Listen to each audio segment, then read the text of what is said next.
actual body of their hairdryer, which looks like this. I mean, let's just quickly compare. So this is the original Dyson and this is the dupe. I mean, at a first glance, they look so similar. Okay, we then have the hair drying attachment, and I mean, she looks familiar. Okay, let's just pop her in. Okay, so you have to put it in and then let it click. So comparing the two heads, I mean, this one is definitely a lot smaller, but visually they look so similar. Now, next up we have the brush head attachment. Now in this set, there's only one of these, and I would say that the most like relevant one to this one would be this, just because the other head has like little bobbles on the end. So I would say this one is the most similar to this. I mean, looks wise and size wise, they are completely different. This is a lot more narrow and the actual head does not move, whereas on this one, it kind of has like a little bit of movement. Next up, we have the round brush attachment, and this is it compared to the original. So again, looks wise, they look completely different. The bristles on this one have little bobbles on the end of them, whereas this one is just like spiky but no bubbles. What are these actually called? I have no idea. They're just like little balls on the end of it. I actually have no idea what these little bobbles are for on brushes like this. If any of you guys have any idea, let me know in the comments, but this one has none of those. And then lastly, we have the actual curling attachments, which I am the most excited about trying. This is what they look like from the Amazon set. I would say compared to the original Dyson, they are probably most like the more slender one. I mean, size-wise, they look pretty much identical. They're even the same width. Okay, let's test them both out. I'm just gonna split my hair into two sections. Okay, so first up, I'm gonna use my actual Dyson Airwrap just to dry my roots on my left side. So let's do this. I find that with the real Dyson Airwrap hairdryer attachment, I can dry my hair in pretty much like 10 minutes. It is so easy and so quick. Okay, so my roots are pretty much dry now. That is crazy. It literally took me like less than 2 minutes to do that. So let's see if this 30 pounds hairdryer can actually match that. Okay, so looking up close at the bodies of the hairdryers, the main difference I notice is the fact that the Dyson has way more like heat settings. The Dyson actually has 2 heat settings and 1 cool setting. It also has 3 different fan modes, and also it has the function to be able to blast cool air just by holding this button up. That setting is for when you're actually setting your curls before you release them. Whereas on the dupe, you only have 3 heat settings, which I'm pretty sure are just the speed at which the hot air comes out. So let's just see what this can do. I'm gonna go straight into the 3rd setting, which is the most intense.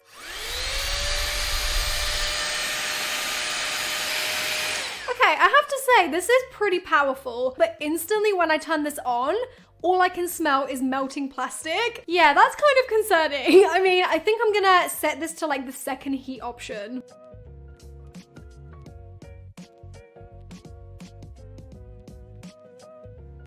Okay, so I would say my roots are pretty much dry or near enough dry, and that didn't actually take as long as I thought it would. I guess the next attachment we're gonna try is this one here, which is the like bristle kind of straightening brush. I use this quite a lot because although my hair is pretty much pin straight, I do kind of get like a little bit of wave on the underside and like these little bits framing my face. So I usually just brush this through my hair a few times and I find that it pretty much just straightens out any kinks. So I'm gonna do this side again first and then we'll move on to the other. Also, I find that this particular attachment really helps with smoothing out any lumps or bumps in your hair. For example, if you have a cowslick or you have like a crown that just doesn't really want to cooperate, which I personally do have a crown right here and all the hair always kind of like goes in the wrong direction. So this attachment really helps to kind of flatten it down initially. So that is this side finished. I'm obsessed with the look that this gives. It just gives like a really nice polished, smooth look. Okay, so let's compare it to the dupe side. I'm gonna take this off. It has cooled down,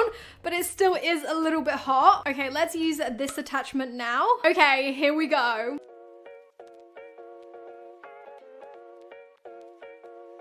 Okay, so that is that side done. I actually feel like that's done a really good job. I'm not gonna lie, I can't really see the difference between the two sides. Can you guys?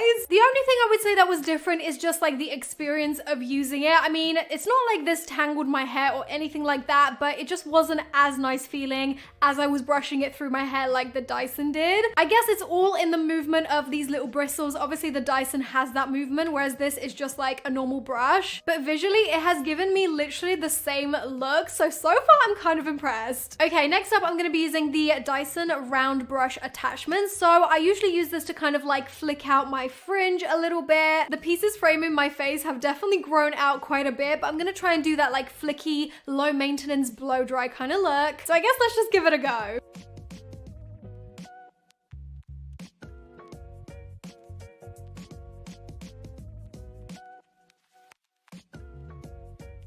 My hair has gotten so long that I can't even fit it like in the shot, so I'm gonna have to move back a little bit.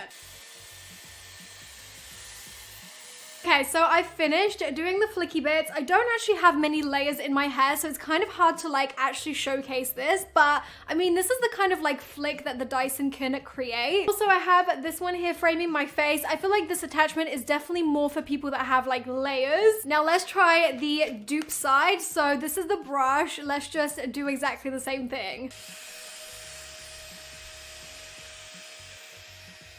Okay, so I feel like the dupe side isn't actually as good at creating the flick. Maybe that's just me, but I mean, I don't think that looks as good as the Dyson side personally. Let's try and do the ends as well though.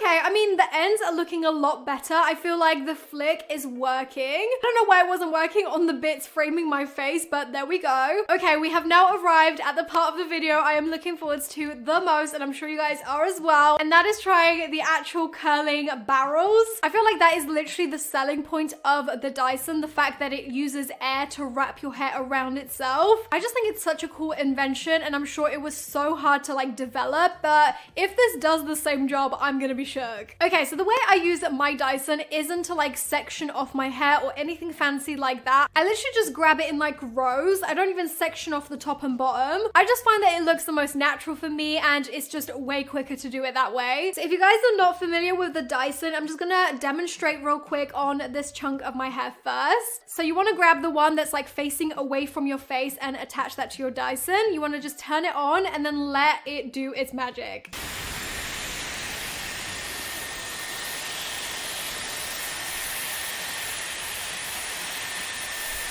And then release. I kind of like to hold it up a little bit before I let it go.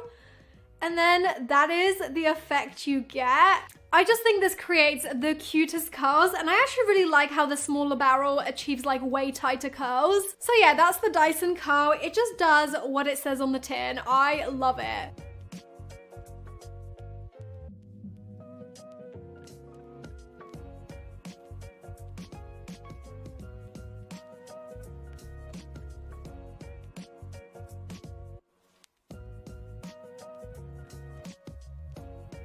Okay, so those are all of my curls finished on the Dyson side. I might just go over this bit at the end, but I mean, that is looking pretty good considering I haven't pinned them or anything like that. So before I brush these out, I'm just gonna move on and do the other side, which I'm so excited about. Okay, first up, I'm just gonna take the small section of hair by my face just to initially try it out. I'm super nervous. I really hope this works. Okay, moment of truth. Let's turn her on.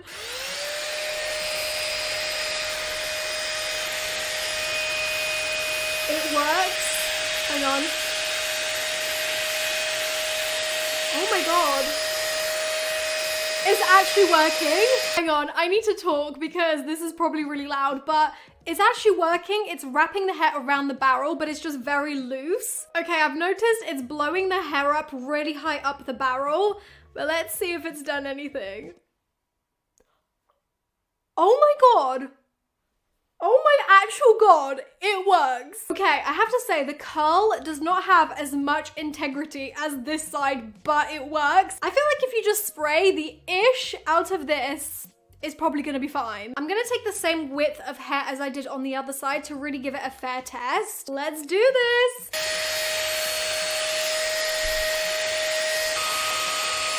Okay, that is the next curl. I have to say, it's pretty good if you're not comparing it to the Dyson. There's something about the Dyson that's making the curls quite tight and like really defined, whereas this is a lot looser. I have noticed that on longer strands of hair, this is definitely needing a little bit of a helping hand to actually wrap around. I feel like that's just because the attachment, like the air, just isn't strong enough even on the highest setting. It also could be the fact that I have super long hair and it's probably not the easiest to work with. So if you do have shorter hair, I feel like it would just be way easier. I mean, look at this. It like wants to curl around it, but it doesn't at the same time. I feel like I need to wrap the first bit around, and then from there, it's pretty okay. Okay, so what I'm doing is I'm just curling it on like medium heat, and then right at the end, I blast it with like the super hot third setting. And this is how it's looking. And I mean, that's pretty good. It's getting an effect that's similar enough to not justify paying £400. And I mean, it's blowing my mind. I mean, that's not bad. Look at that curl. Okay, here we go. Oh, it's really hot. Okay, 3, 2, 1.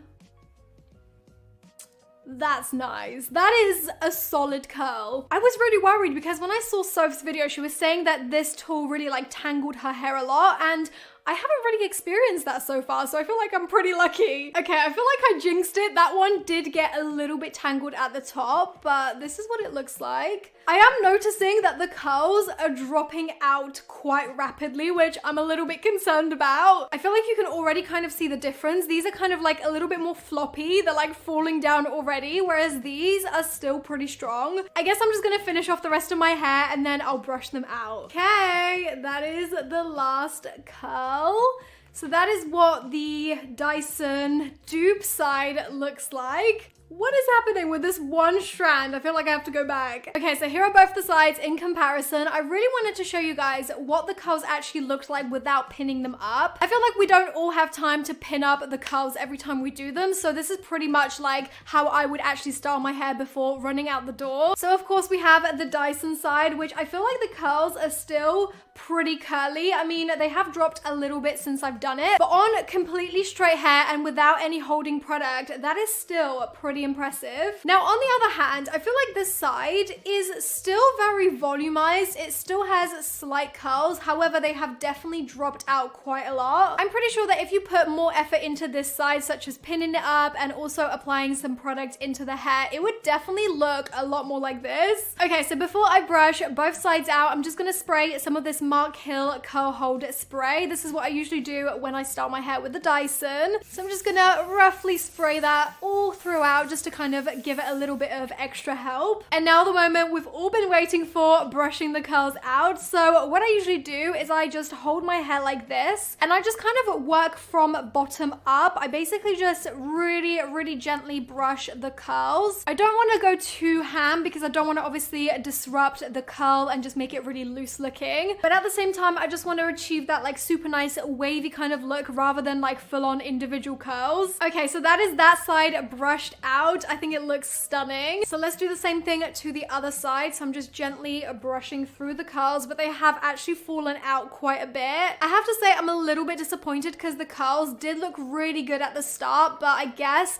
they just don't hold for as long as the Dyson ones. But I do feel like if you literally sprayed it with some hairspray straight after releasing it, it probably would be a lot longer lasting. Okay, so here is the direct comparison. The left side is the £400 Dyson and the right side is the £30 dupe. What are we thinking? I mean, I feel like this side is definitely way more defined. It still has like a lot of bounciness and curl. This side is a lot looser, but I mean, it still has a really nice amount of volume, so I'm not too bothered about it like dropping out really quick. To be honest, the main reason I use my Dyson is just to achieve like a little bit of volume and a slight wave. So I mean, for £30, I actually feel like this little bad boy has done a pretty good job. I mean, it's never gonna be as good as the Dyson side, clearly. I mean, it just has so much more like advanced technology inside the actual hairdryer. But I guess at the end of the day, that is exactly what you pay for and why this product is so pricey. So my final verdict is, at the end of the day, this side still looks pretty banging. So I mean, for £30, it is not a bad deal. If you really want to try a product like a Dyson, but you just don't want to break the bank, I mean, I would highly recommend getting this dupe. One last thing I want to say about the dupe is if you are considering purchasing something like it, I would just take into account that the heat on it is a lot stronger than the Dyson. Obviously, part of what's really appealing about the Dyson is the fact that it isn't as damaging on your hair because it doesn't get as hot. So that's just something to consider, but I mean, I like both sides. I think they both look great. So let me know what you guys think of these two products. Do you think the Dyson is worth the money, or would you rather try the £30 version? I honestly had so much fun trying out the dupe of the Dyson. I feel like it actually looks pretty good. I love my hair like this. I definitely need to curl my hair more. This is also a little bit of a bittersweet moment because I'm actually gonna be getting my hair done today as you're watching this video.